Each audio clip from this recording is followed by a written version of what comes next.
Thank you, Mr Johnson. I call Ruth Maguire to be followed by Gordon Lyndhurst. Ms Maguire, please.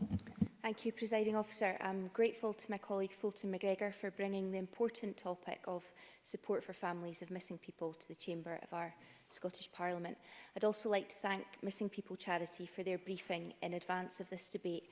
And from the outset, let anyone affected by the topic know that Missing People are on hand to help missing people and their families 24 hours a day, 365 days a year, and they can provide free and confidential support by phone, text or email.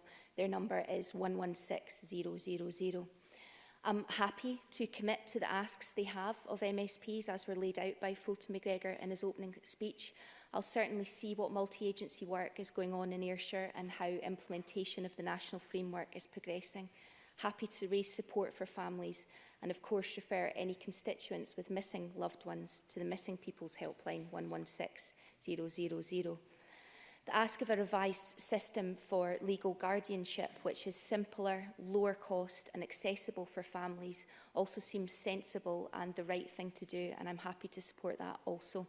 I look forward to working with missing people and with colleagues across the chamber in the coming months to help ensure that all families of missing people receive the best help and support.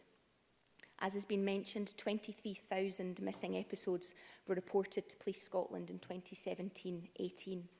Almost two-thirds of those reports related to children and young people, with looked after children being particularly high risk.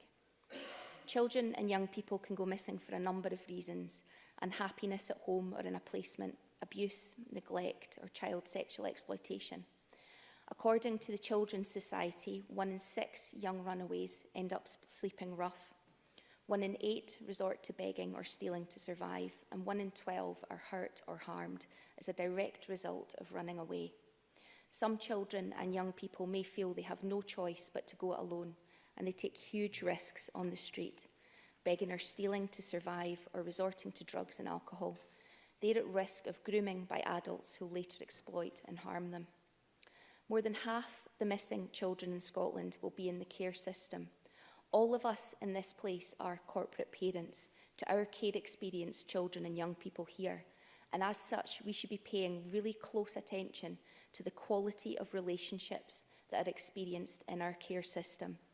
We need to understand better and address more quickly the things that might push young people away from their home environment, or indeed leave them vulnerable to being pulled from it by adults seeking to exploit them. I think listening to and acting on the voices at the heart of the care review can really help us do that.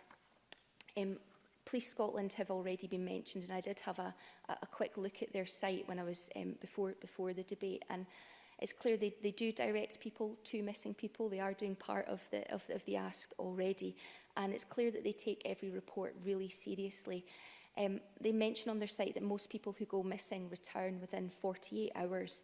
However, just to reiterate again, because I think it's really, really important, you don't have to wait for 24 hours before reporting someone missing. If someone you care about or are worried about goes, then contact them as soon as you wish to. If in an emergency on 999 and in other circumstances on 101. Thank you, Presiding Officer. Thank you.